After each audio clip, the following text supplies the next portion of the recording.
നമസ്കാരം. വൈകിട്ട് ദിലീപ് വിളിച്ചപ്പോഴായിരുന്നു ഇങ്ങനെ പടത്തിന്റെ ഒരു ഓഡിയോ ലോഞ്ച് ചടങ്ങുണ്ട്. 6:30 മണിക്കാണ്. ഒന്നും ആലോചിക്കാണ്ടായിരുന്നില്ല. അവിടെ തന്നെ പറഞ്ഞു, ഓക്കെ ഞാൻ അവിടെ എത്തിയിരിക്കും, ഉറപ്പായിട്ട് എത്തിയിരിക്കുന്നു. ഫോൺ വെച്ച് കഴിഞ്ഞപ്പോഴാണ് ആലോചിച്ചത് ഒരു ചെറിയ ഫാമിലി ഗെറ്റ് ടുഗദർ പ്ലാൻ ചെയ്തിട്ടുണ്ടായിരുന്നു. അത് 7 മണിക്കായിരുന്നു. അത് ഞാൻ 8 മണിക്കത്തേക്ക് മാറ്റി.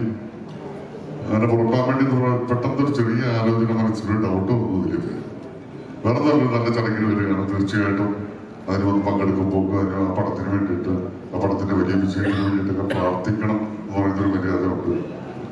പക്ഷെ അവിടെയാണ് പ്രശ്നം. ഈ പ്രാർത്ഥനയിൽ നമുക്ക് കളത്തിനെ കാണിക്കാൻ പറ്റില്ലല്ലോ. 26-ാം തീയതിയാണ് ഈ പടം റിലീസ് ചെയ്യുന്നത്. 3-ാം തീയതി എന്റെ മകന്റെ പടം നടികൾ റിലീസ് ചെയ്യുന്നുണ്ട്. അപ്പൊ ഇതിനു വേണ്ടി പ്രാർത്ഥിച്ചാൽ അത് കുഴപ്പമാവൂ എന്ന് പറയുന്ന ടെൻഷൻ കുറച്ചു നേരത്തേക്ക് ഉണ്ടായി. പക്ഷെ പിന്നീട് ആലോചിക്കുമ്പോ ഓടുന്ന പടങ്ങൾ, നല്ല പടങ്ങളൊക്കെ വരുമ്പോഴാണ് തിയേറ്ററിലേക്ക് ആളുകൾക്ക് വരാനുള്ള താല്പര്യവും ആഗ്രഹവും ഉണ്ടാകുന്നത്.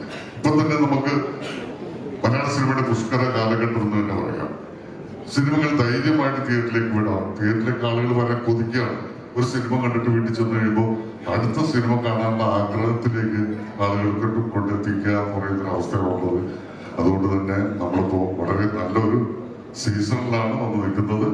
എല്ലാ ഐശ്വര്യങ്ങളും പങ്കുണ്ടായിട്ട് കെയർടേക്കർ എന്ന് കേൾക്കുമ്പോൾ തന്നെ നമുക്കറിയാം എല്ലാവർക്കും വേണ്ട ആളാണ് കെയർടേക്കർ.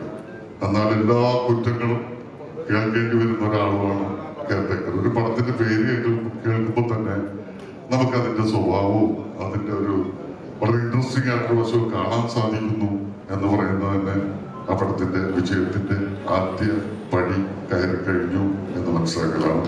എല്ലാ ഐശ്വര്യങ്ങളും ദിലീപിനും ഇതിന്റെ പുറകിൽ പ്രവർത്തിക്കുന്ന എല്ലാവർക്കും, പ്രത്യേകിച്ച് പുതിയതായിട്ട് തുടങ്ങുന്ന ഫിയോക്ക് എന്ന് പറയുന്ന ഈ വിതരണ കമ്പനിക്കും എല്ലാ ആശംസകളും പ്രാർത്ഥനകളും നന്മകളും തരുന്നു. താങ്ക് യു ഞങ്ങളുടെ എല്ലാവരുടെയും നടികൾക്കും എല്ലാവിധ നന്മകളും ആശംസകളും നേരാണ്.